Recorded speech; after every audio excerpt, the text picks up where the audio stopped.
मित्रों, सच के सुर के आज के आंगन में आपका हार्दिक अभिनंदनम वंदनम सुस्वागतम। मैं हूँ राकेश कुमार मिश्र। मित्रों, आज से 3 दिन का संसद का सत्र बुलाया गया है और इस सत्र में जो एक महत्वपूर्ण बिल आने वाला है वो नारी बंधन अधिनियम के संशोधन का है।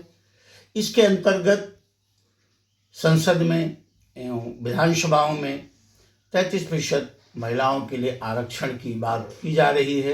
ये संशोधन की इसलिए आवश्यकता पड़ रही है कि भारत सरकार की इच्छा है कि 2029 से ये लागू हो जाए, अर्थात हमारी संसद में 33% महिलाएं चुनाव के माध्यम से पहुंच जाएं।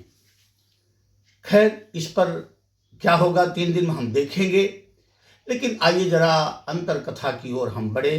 क्या है इनसाइड स्टोरी? मित्रों, हमारे नेताओं की कथनी और करनी में जमीन और आसमान का अंतर है।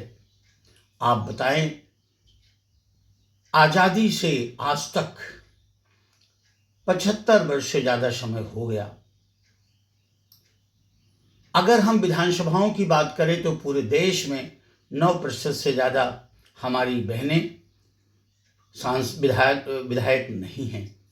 और अगर लोकसभा की बात करें तो आप देख लीजिए, कभी वो 10% होती हैं, कभी 11% होती हैं, कभी 14% होती है, अर्थात 15% से कम हमेशा हर चुनाव में उनकी संख्या रहती है।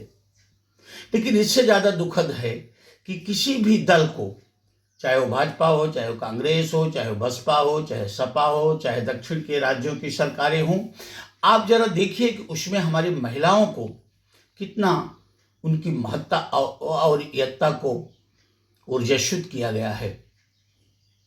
आज तक भाजपा के राष्ट्रीय अध्यक्ष कोई महिला नहीं चुनी जा चुकी हैं।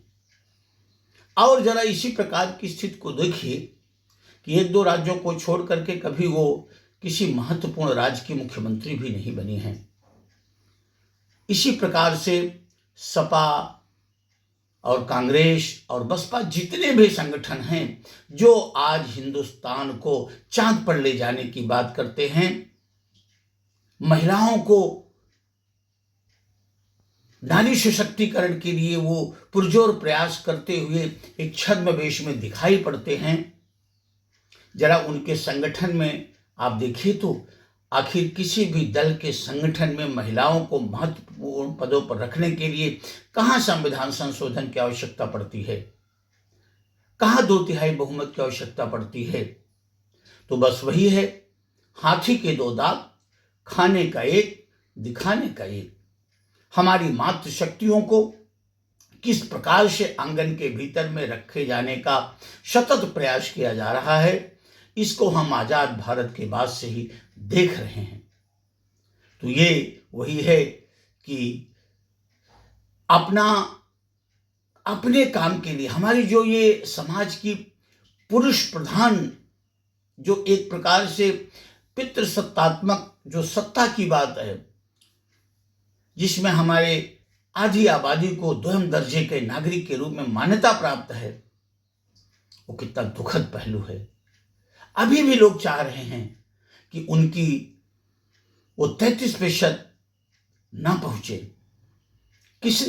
कौन रोकता है कि अपने चुनाव में किसी भी दल को महिला प्रत्याशी चुनने के लिए? लेकिन वो प्रत्याशी ही नहीं बनाएंगे। तो जब उनको प्रत्याशी नहीं बनाएंगे तो कहाँ से विधायक और सांसद बनेंगी?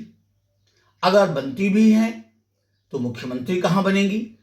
इतने उसमें रोड़े अटकाए जाते हैं कि क्या कहा जाए। तो ये बड़ा दुखद पहलू है।